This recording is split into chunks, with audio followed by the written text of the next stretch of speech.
नमस्कार दोस्तों, आज तारीख है 28 जून 2025। चलिए खबरों की शुरुआत करते हैं। वाराणसी जिले में एंटी करप्शन टीम ने बड़ी कार्रवाई की। टीम ने मणियाडू थाने में तैनात एक दरोगा और एक हेड कांस्टेबल को 15,000 रुपए की रिश्वत लेते हुए रंगे हाथों पकड़ लिया। इन दोनों पर एक मुकदमे में पीड़ित को राहत देने के नाम पर पैसे की मांग करने का आरोप है। शिकायत के 3 दिन बाद एंटी करप्शन टीम के साथ पीड़ित दरोगा और हेड कांस्टेबल को पैसे देने के लिए थाने पहुंचा, जहां दोनों को रंगे हाथों पकड़ लिया गया। अगली खबर, कोतवाली थाना क्षेत्र में एक बेहद गंभीर मामला सामने आया, जहां एक महिला ने अपने ससुर पर लगातार यौन उत्पीड़न, छेड़छाड़, शारीरिक संबंध बनाने के लिए 40,000 रुपए का लालच देने का संगीन आरोप लगाया। चौंकाने वाली बात यह कि महिला ने अपने पति पर भी ससुर का साथ देने और इस मामले में उदासीन रहने का आरोप लगाया है। पुलिस ने मामले में एफआईआर दर्ज कर ली है। अगली खबर, लखनऊ में बीच सड़क पर नर्सिंग छात्रा के साथ छेड़खानी की गई। भाई के साथ बाइक से घर जा रही छात्रा का वकीलों ने कार से पीछा किया। 4 किलोमीटर तक गाड़ी उसके पीछे दौड़ाते रहे, फिर उसका रास्ता रोका, गाली दी और गंदे गंदे इशारे किए। घटना सोमवार की है। सीसीटीवी फुटेज के आधार पर आज मामला सामने आया। मामला शहर के व्यस्ततम चौराहे 1090 का बताया गया। अगली खबर, उत्तर प्रदेश सरकार ने सुप्रीम कोर्ट के आदेश के बाद धर्मांतरण विरोधी कानून के एक मामले में आरोपी को देरी से रिहा करने पर 5 लाख रुपए का मुआवजा दिया। जमानत मिलने के बाद भी आरोपी की रिहाई में देरी हुई, जिस पर सुप्रीम कोर्ट ने कड़ी फटकार लगाई थी। सरकार ने कहा कि निचली अदालत के आदेश में तकनीकी खामी के कारण यह देरी हुई है। अगली खबर, इटावा जिले के बकेवर थाना में कथावाचक मुकुट मणि और संत सिंह के साथ अमानवीय व्यवहार की घटना ने गुरुवार को नया मोड़ ले लिया, जब बकेवर थाने के बाहर हुए विरोध प्रदर्शन ने हिंसक रूप लिया। इसमें अहीर रेजिमेंट और यादव संगठनों के सैकड़ों लोग कथावाचकों के समर्थन में इकट्ठा हुए और देखते देखते मामला झड़प में बदल गया। पथराव और पुलिस की हवाई फायरिंग तक पहुंचा। 3 घंटे तक चले बवाल के बाद पूरे क्षेत्र में तनाव फैल गया। अगली खबर, उत्तर प्रदेश में पोस्टमार्टम के लिए पीड़ित परिवारों को अब ज्यादा इंतजार नहीं करना होगा। ज्यादा से ज्यादा 4 घंटे में पोस्टमार्टम की प्रक्रिया पूरी होगी। ये बात शुक्रवार को प्रदेश के डिप्टी सीएम और स्वास्थ्य मंत्री ब्रजेश पाठक ने कही। स्वास्थ्य मंत्री ने ऐलान के बाद स्वास्थ्य विभाग के प्रमुख सचिव ने पोस्टमार्टम के लिए नए निर्देश जारी किए। इस तरह से अब प्रदेश के पोस्टमार्टम हाउस में नई व्यवस्था लागू कर दी गई है। अगली खबर, अपनी खूबसूरती और प्रेम की निशानी माने जाने वाले आगरा के ताजमहल में पानी टपक रहा है। ये बात हैरान करने वाली जरूर है, लेकिन सच है। पानी भी किसी निचली हिस्से में नहीं, बल्कि 73 मीटर की ऊंचाई पर मौजूद गुंबद से टपक रहा है। ये सवाल उठने लगे हैं कि गुंबद तक पानी कैसे पहुंच रहा, कहां से पहुंच रहा और फिर टपक कैसे रहा है? क्या ताजमहल में कोई छेद है? अगली खबर, प्रयागराज में 2 बच्चों की मां ने पड़ोस में रहने वाले युवक को बॉयफ्रेंड बना लिया, जो उम्र में 9 साल छोटा है। पति को इसकी भनक लगी तो उसने ऐसा फैसला लिया जिससे पूरा इलाका भी हैरान है। पति ने बड़प्पन दिखाते हुए पत्नी को उसी के प्रेमी को सौंप दिया, मगर हां, एक डील जरूर की, और वो ये कि दोनों बेटियों को भी अब पत्नी ही पालेगी। अगली खबर, बरेली में अजब गजब धोखाधड़ी का मामला सामने आया। यहां पर मां की नौकरी पाने के चक्कर में एक बेटा बुरी तरह फंस गया। बेटे ने मां की मौत के झूठे प्रमाण पत्र के सहारे मृतक आश्रित कोटे में नौकरी पाने का प्रयास किया, लेकिन उसकी धोखाधड़ी सबके सामने आ गई। अगली खबर, अखिलेश यादव बोले आजम खां अब अल्लाह भरोसे, जेल के बाहर आने के सिर्फ 3 रास्ते। उन्होंने बताया कि अब हम क्या कर सकते हैं। अखिलेश ने आजम खान की मदद के 3 रास्ते गिनाए। पहला कि जब सरकार बदलेगी तब उन्हें न्याय मिलेगा, आप सब मिलकर सरकार बदलें। दूसरा, अदालत है, उन्हें कोर्ट से इंसाफ मिल सकता है। और तीसरा और आखिरी रास्ता कि भगवान अल्लाह मतलब ऊपर वाला है। बता दें कि आजम खान की पत्नी तंजीन ने पिछले दिनों सपा से कोई उम्मीद नहीं है ऐसा बयान दिया था। अगली खबर, अखिलेश ने इटावा कथावाचक पिटाई मामले को लेकर सीएम योगी आदित्यनाथ पर निशाना साधा। कहा, जातीय संघर्ष के बारे में हमारे मुख्यमंत्री जी से बेहतर कोई नहीं समझ सकता। ये बीजेपी के सदस्य सिर्फ चुनाव लड़ने के लिए हैं, विचारधारा से उनका कोई लेना देना नहीं है। अगली खबर, बनारस हिंदू विश्वविद्यालय में 40 एमबीबीएस छात्रों के उतरवाए कपड़े पहली बार हुई डिजिटल रैंकिंग। बता दें कि आरोपित मेडिकल कॉलेज में टेलीग्राम ऐप पर एंटी रैगिंग स्क्वाड के चेयरमैन के नाम से फर्जी प्रोफाइल तैयार की गई। 3 से 4 समूहों में टेलीग्राम पर वीडियो कॉल के जरिए 40 से अधिक जूनियरों के कपड़े उतरवाए और समूह 10-10 छात्रों के बनाए गए ताकि कोई पकड़ा ना जा सके। जांच में चिकित्सा विज्ञान संस्थान के 28 सीनियर छात्रों को दोषी पाया गया, जिन पर 25-25 हजार रुपए का जुर्माना लगा है और हॉस्टल से निलंबित कर दिया गया है।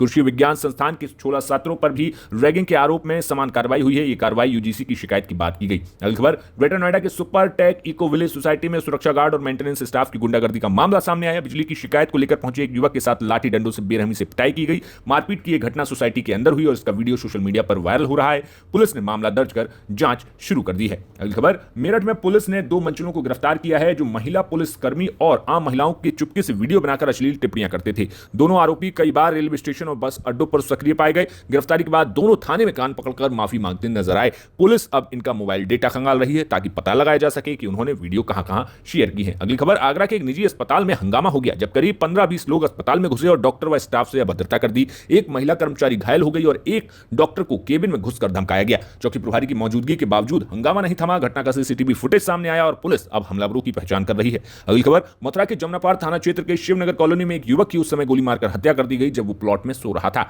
घटना को अंजाम देकर बदमाश फरार हो गए। परिजनों का कहना है कि मृतक को पहले से धमकियां मिल रही थी और किसी पुराने झगड़े की वजह से यह हत्या हुई है। पुलिस मामले की जांच में जुटी है और हमलावरों की तलाश तेज हो गई है। अगली खबर, वीडियो कॉल पर तेज प्रताप से वार्ता के बाद अखिलेश ने दिया झटका। कहा, सपा का बिहार में तेजस्वी यादव को समर्थन। समाजवादी पार्टी के प्रमुख अखिलेश यादव ने साफ कर दिया कि उनकी पार्टी बिहार के विधानसभा चुनाव में तेजस्वी और लालू यादव का समर्थन करेगी। इससे पहले भी अखिलेश यादव ने बिहार में विधानसभा चुनाव में लालू प्रसाद यादव का समर्थन दिया था। उन्होंने कहा कि हमारी पार्टी लालू जी की पार्टी के साथ खड़ी है। अगली खबर, शिव भक्तों की आस्था का सम्मान हमारी जिम्मेदारी, नेम प्लेट लगाने वाले दुकानदार बोले। बता दें कि यूपी सरकार के आदेश के बाद अब हाईवे पर मौजूद सभी होटल, रेस्टोरेंट, ढाबों के मालिक ने नाम वाली नेम प्लेट लगाना अनिवार्य कर दिया है। मुजफ्फरनगर में जब दुकानदारों से बात की गई तो उन्होंने इस फैसले का समर्थन किया। प्रशासन का तर्क है कि नेम प्लेट लगाने से कांवड़ यात्रा के दौरान शिव भक्तों को यह जानने में सुविधा होगी कि वे किस प्रतिष्ठान पर भोजन कर रहे हैं। अगली खबर, यूपी सरकार में मंत्री ओम प्रकाश राजभर ने कहा कि सपा ने मुसलमानों की स्थिति गुलामों जैसी की है, वो अपनी आवाज नहीं उठा सकते। अगर 2027 में सपा की सरकार बनती है तो अखिलेश यादव को किसी मुसलमान नेता को बेटे को मुख्यमंत्री बनाना चाहिए। उन्हें कभी खुद भी कैरियर पर बैठना चाहिए और किसी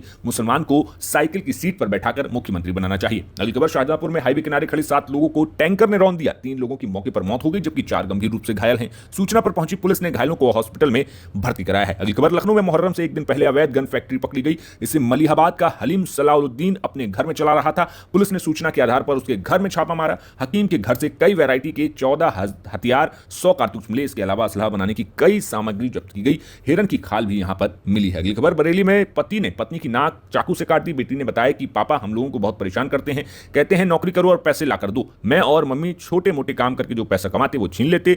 मम्मी ने पापा को तलाक दे रखा है। पापा ने मम्मी की नाक काट दी, कहा तेरी शक्ल बिगाड़ दूंगा, मुंह दिखाने लायक नहीं बचेगी। अगली खबर, योगी सरकार में कैबिनेट मंत्री संजय निषाद ने बीजेपी को लेकर बड़ा बयान दे दिया। 2027 चुनाव को लेकर उन्होंने कहा कि जब सपा ने दरवाजा बंद किया था तो मैं भाजपा के पास आया था। अगर भाजपा दरवाजा बंद करेगी तो कहीं ना कहीं तो जाना पड़ेगा। हम तो निषाद राज की सेना है। भगवान राम की सेवा करने का अवसर भी हम लोगों को मिला था। अगली खबर, वाराणसी के कैंट रेलवे स्टेशन पर जीआरपी ने फर्जी टीटीई को गिरफ्तार किया। पकड़े गए युवक आदर्श जायसवाल निवासी रीवा मध्य प्रदेश के पास तत्काल टिकट बनवाने वाला लाल फॉर्म मिला। प्रभारी निरीक्षक ने बताया कि कई दिनों से एक ही पीएनआर टिकट के मिलने की शिकायतें आ रही थी। अगली खबर, सहारनपुर के गंगोह में बीजेपी विधायक कीरत सिंह के खिलाफ पार्टी की महिला कार्यकर्ता ने आज महापंचायत बुला ली। इस दौरान विधायक और महिला दोनों के समर्थकों में बहस होने लगी। दोनों पक्षों को काबू करने के लिए पुलिस को लाठी से लेकर दौड़ना पड़ा। महिला का आरोप है कि विधायक के इशारे पर उसके खिलाफ फर्जी मुकदमे दर्ज कराए गए हैं। अगली खबर, कानपुर में जगन्नाथ रथ यात्रा में लाउड स्पीकर लगाने को लेकर पुलिस महंत में झड़प हो गई। महंत बोले इंस्पेक्टर ने बदतमीजी की। सपा विधायक धरने पर बैठे। लखनऊ, वाराणसी सहित कई जिलों में भगवान जगन्नाथ बड़े भाई बलराम और बहन सुभद्रा के साथ रथ यात्रा पर निकले। अगली खबर, हमीरपुर के मौधा कस्बे के रगौला रेलवे स्टेशन पर पति पत्नी के बीच मारपीट का वीडियो सामने आया। पत्नी ने अपने पति से मोबाइल फोन मांगा। पति ने मना करने पर दोनों के बीच हाथापाई हो गई। पत्नी को संदेह था कि उसका पति किसी अन्य महिला पर फोन से बातचीत कर रहा है।